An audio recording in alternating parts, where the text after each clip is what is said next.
네, 어서 오십시오. 반갑습니다. 네.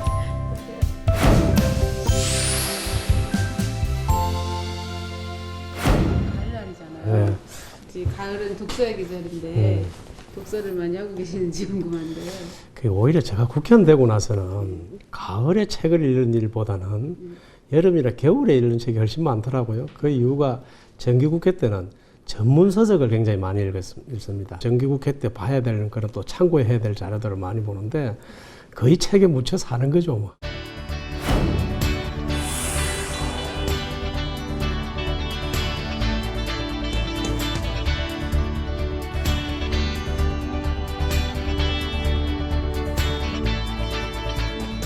쉬실 때, 마음의 안정 때 어떤 저는 책을 주로 이제 여행을 갈 때 이제 좀 편하게 읽을 수 있는 책, 그걸 암기를 해서 남에게 전달해 줘야 되는 그런 부담스러운 책보다는 내가 읽고 그냥 편하게 내 삶의 어떤 이런 것들을 같이 녹여봤으면 좋겠다, 이런 책들 있잖아요. 그래서 저는 주로 편하게 역사 책들을 참 많이 봅니다. 또 정치인들이 꼭 알아야 될 부분들도 사실은 많이 있고요. 부산에서 서울 왔다 갔다 하는 기차 안에서도 쉽게 그렇게 읽을 수가 있고, 또 뭐 미니 책 같은 거, 미니 북들 있지 않습니까?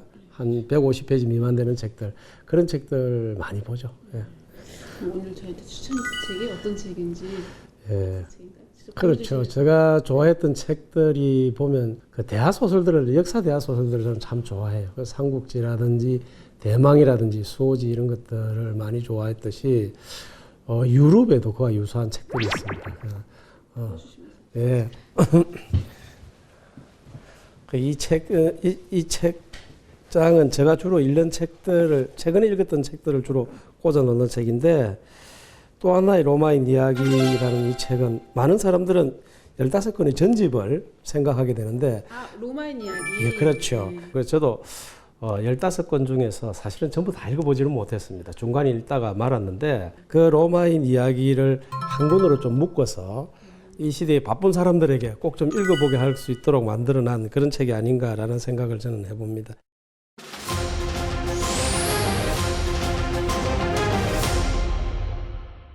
천년의 역사가 로마의 역사 아닙니까? 이 책 속에는 로마의 흥망성쇠뿐만 아니고 그들이 간용과 포용, 그리고 전통과 정체성을 통해서 끊임없이 자기 핵심, 자기 계획을 하면서 삶의 스토리를 만들어 온 것이거든요.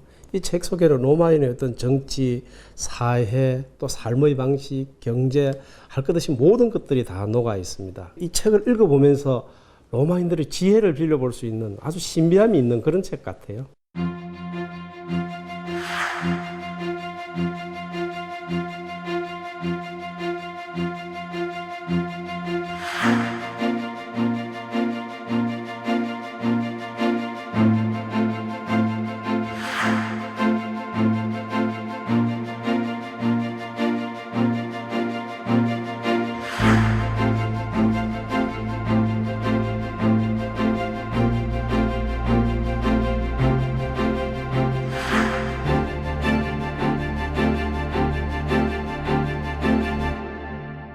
기원전 753년에 노물루스라는 청년에 의해서 로마가 탄생했다 그러죠. 이 설에 대해서는 논란이 좀 있더라고요. 그 3,000명이라는 숫자가 참 재밌는 것 같아요. 라틴인들이 그 로마를 만들었거든요. 그 3,000명은 독신자들, 그리고 그쪽에서 그 라틴이라는 조직에서 어떤 이유인지 모르겠는데 도태된 사람들이라고 표현하는 게 아마 좋을지 않겠냐는 생각이 드는데, 그 3,000명이 로마의 7개의 언덕에 모여서 로마를 만들었죠. 저도 한번 가봤습니다만은 그렇게 좋은 환경이 아니더라고요. 사실 그 언덕을 하나를 무너뜨리면 다른 언덕에 의미가 없어요. 그럼에도 불구하고 7개의 언덕과 그 사이에 있는 저지대를 이제 발판으로 만들어서 도시국가를 만드는 거죠. 건국 당시 로마는 거칠고 사나운 독신 남자들이 다수였지 않았을까 하고 추측했다. 그 이유는 로물루스와 동지 3,000명이 로마를 건국하고 최초로 실시한 사업과 깊은 관계가 있다. 로마 땅에 눌러앉은 로물루스 일행이 처음으로 한 일은 이웃한 지역의 사비니족을 축제에 초대하는 것이었다.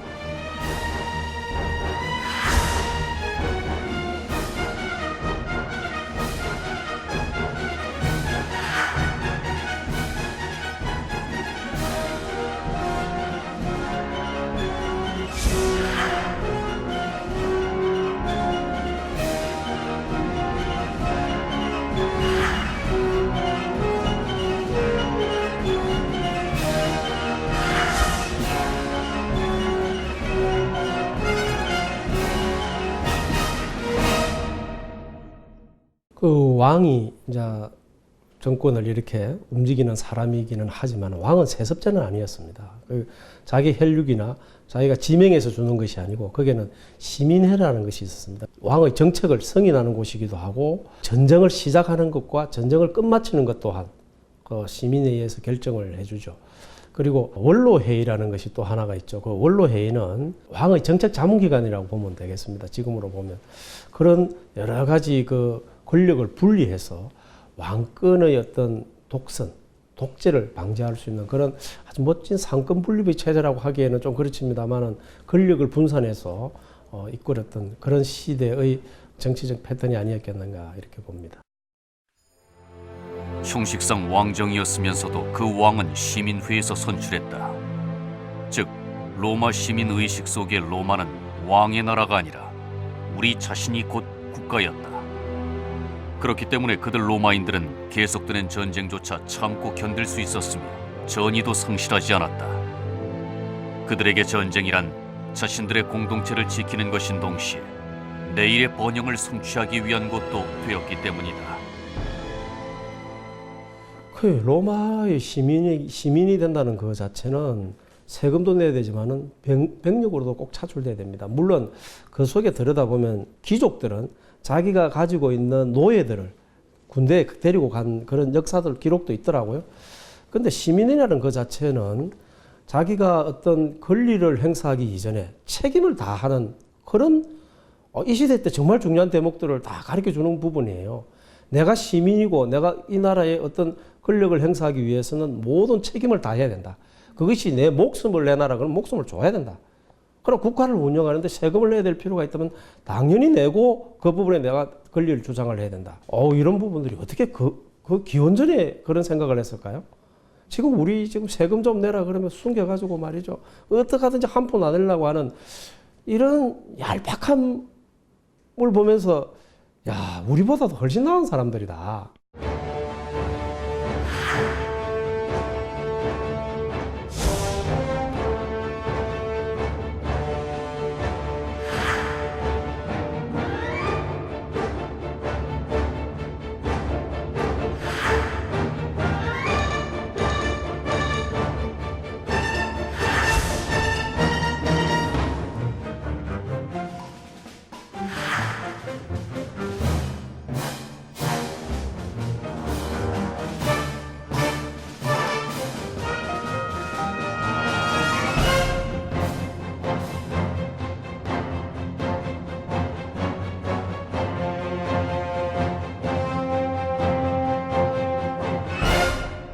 로마는 도시국가였지 않습니까? 그래서 사실 작은 도시국가였어요.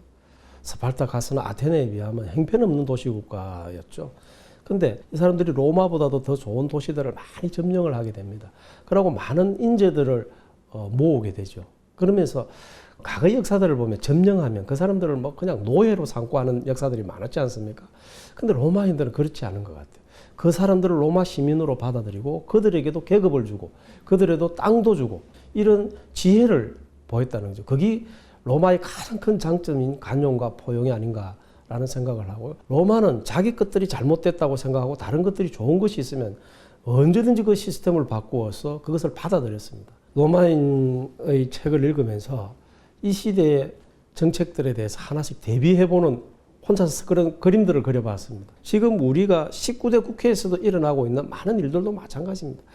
이 시대 때의 새로운 것을 그 속에다가 삽입하지 못하고 그것을 새롭게 바꾸어내지 못하면 우리는 미래가 없어지는 겁니다. 그래서 개혁이라는 소리가 나오게 되고 혁신이라는 소리가 나오게 되는 거 아니냐. 아무리 국권을 세수로 나누었다고 해도 왕정인 이상 로마의 통치권은 역시 왕에게 있었다. 그 왕이 권력을 남용하고자 한다면 왕위가 종신제이기 때문에 그것을 저지할 방법이 없었다. 시민에게서 선택된 왕이라는 자각이 없는 왕이 나타나서 왕이 가진 권력을 남용하면 어떻게 될까? 그 신뢰가 7대째 오만 왕 타르퀴니우스에서 이미 나타나기 시작한다. 오만 왕이 누굽니까? 타르퀴니우스 그를 추방하면서 그 추방했던 인물이 브루투스인데요. 이 브루투스가 왕권이 너무 강화되고 왕의 독선이 너무 심해지고 왕의 권력이 너무 비대해지니까 이걸 더 이상 이렇게 둬서는 안 되겠다라고 생각한 거죠. 그래서 그 왕정을 무너뜨리고 공화정을 만들게 되죠. 그 공화정도 사실은 로마의 기본적인 정치적 시스템들은 구축해 갑니다. 근데 그게 새롭게 나타나는 것이 집정관이라는 것이죠. 이 집정관은 왕은 아니지만은 모든 내정을 책임지는 막강한 권력을 주죠. 원로회의도 과거에 이제 100명 정도의 원로들을 가지고 있다가 300명으로 좀 키워서 많은 시민들이 원로회의에 이렇게 추천을 받아서 들어올 수 있도록 만들어 놓은 것이고, 이 시민회의 또한 상당히 그 어떤 시스템을 잘 구축해서 원로회의와 이렇게 대칭되는 권한들을 유지하면서 권력을 나누어서 이렇게 통치하면서 왕권을 비대하게 하는 것을 막았지 않느냐 이렇게 봐지는 거죠. 그 공화정은 지금도 이 시대에 많은 것을 시사해주는 부분이 있다고 저는 생각합니다. 이전의 왕정에서는 왕과 원로원, 시민회가 세 축을 이루고 있었다. 그들의 삼각구조를 통해 권력의 균형을 유지할 수 있었다. 그런데 공화정으로 들어서 그것이 집정관, 원로원과 시민회라는 두 기둥으로 바뀌었다. 세 다리의 탁자는 있어도 두 다리 탁자는 없다. 따라서 로마의 정국은 공화정으로 이행되어 오히려 불안정해졌다. 전쟁 이후에 점령지들의 땅이나 거기에서 나온 그 착취된 그 여러 가지 물건들을 나누어 주는 과정에 저는 문제가 있었다고 봅니다. 그게 진짜 평민들에게는 나쁜 땅을 주고 권력을 가진 사람들에게는 비옥한 땅을 준단 말이에요. 그 시대는 농정 시대이기도 했으니까 거기서부터 불만이 시작된 거예요. 그래서 이제 로마가 그 인근에 있는 베이라는 국가를 점령하면서부터 시작해서 평민들이라는 사람들이 수도를 그쪽으로 옮기자. 이거 도대체 이게서는 못 살겠다라는 불만들이 막 일어나게 되죠. 그래서 로마에 있는 사람 평민들이 대거 그 불만에 힘입어서 베이라는 인근 도시로 옮기게 됩니다. 그 옮김으로 인하니까 로마가 황폐해지기 시작을 한 거죠. 일할 사람도 없어지고 이거 뭐 병력을 뽑으려고 그래도 여러 가지 문제가 생기고 로마가 약해지기 시작한 거예요. 그래서 로마가 컬트족에 의해서 침범을 당하지 않습니까? 왜 컬트족의 침략을 받아서 우리가 힘 한번 제대로 못 써보고 무너질 수밖에 없었느냐? 그 정책의 잘못이 있었다. 즉 다시 말해서 가진 사람들만 너무 가지게 되다 보니까 사람들이 로마에 없어 밖으로 외부로 다 나가버렸잖아요. 그 컬트족은 야만족이었어요. 굉장히 위협적 무기들 또 위협적인 액션들을 통해서 이 전쟁을 치렀던 사람들이거든요. 그러다 보니까 로마가 정말 힘없이 무너진 거예요. 그럼에도 불구하고 그 컬트족이 어떻게 해서 로마를 점령했는지 배우게 되는 거예요. 그러니까 무기도 개량하게 되고 전술도 새롭게 그걸 만들게 되고 또 그러면서 이 사람이 없으면 안 되는 거구나. 문제의식을 로마인들만큼 빨리 캐치하고 그 문제를 해결하는 방법 또한 찾아내는 순서 또한 정말 잘한 것 같아요. 우리가 지금 잘못하고 있는 것을 사실은 잘못했다라고 생각하고 그것을 찾아낸다는 것이 결코 쉽지가 않거든요. 저희도 지금 19대 국회를 해보지만은 이거 잘못됐다라고 주장을 하는데도 불구하고 안 고쳐져요. 그게 이제 당리당략이라는 건데 로마 시절에도 왜 그런 게 없었겠습니까? 그들은 그런 것들을 슬기롭게 극복해내면서 잘못된 문제점들을 찾아냈다. 그것을 해결했다. 정말 배우고 싶은 대목이 아닌가.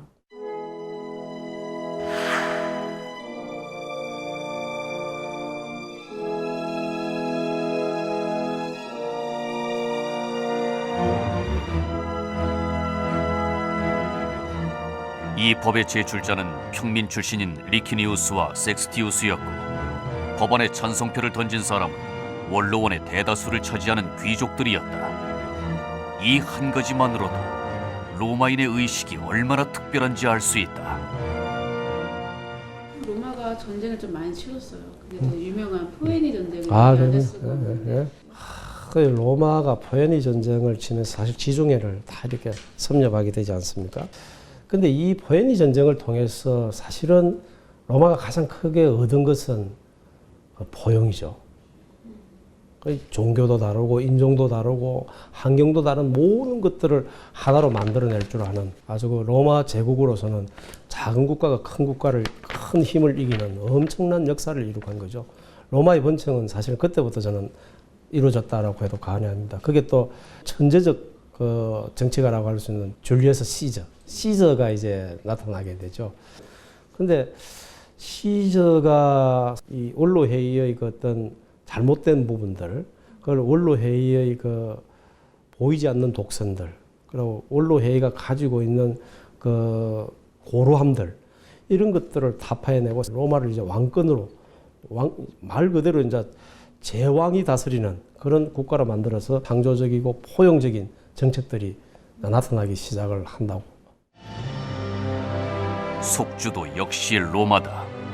한번 로마의 패권 아래 들어오면 거기는 이미 로마국이 된다.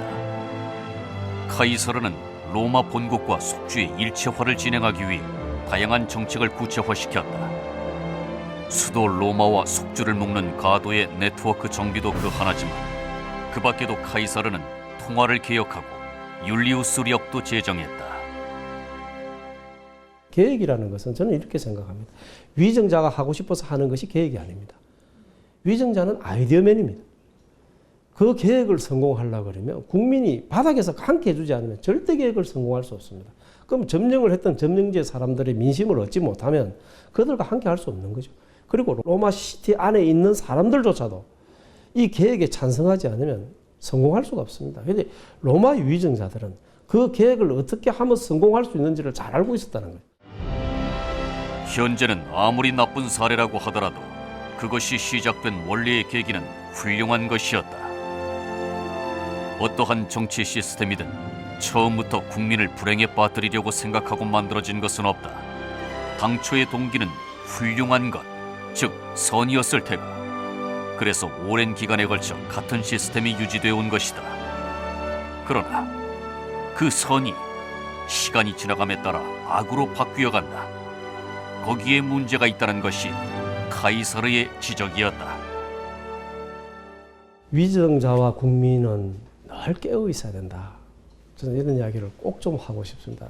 저도 그게 해당됩니다. 지금 현재에 만족하고 현재에 머물면 절대 국가의 미래는 없다고 저는 생각합니다. 로마인 이야기는 그것을 우리한테 잘 반영해주고 있다고 생각하고요. 우리가 새로운 것을 받아들일 수 있는 룸을 많이 만들수록 저는 정치는 건강해지고 그 국가도 건강해진다고 생각합니다. 저는 로마인 이야기를 읽으면서 이 시대의 새로운 지혜를 얻는 정말 필요한 책이 아닌가라는 생각을 해보면서 한번 기회가 있으면 너무 이야기라고 생각하지 말고 우리가 살고 있는 삶의 이야기다라고 생각하고 한 번쯤 읽어보시면 도움이 되지 않을까라는 말씀을 드립니다.